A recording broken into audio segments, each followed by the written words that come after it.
Po predstavení celého dlhopisového programu sme sa oboznámili s jednotlivými podmienkami, možnosťami a po úplne vážnom zvážení aj zastupiteľstva a mojom sme sa rozhodli, že vstúpime do tohto programu a z titulu toho, že je to zhodnotenie finančných prostriedkov, ktoré vieme využiť spätne do infraštruktúry, napríklad aj vodného hospodárstva.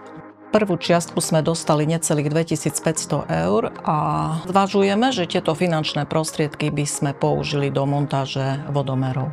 Ja osobne som zachytila negatívnu takú reklamu k tomuto dlhopisovému programu.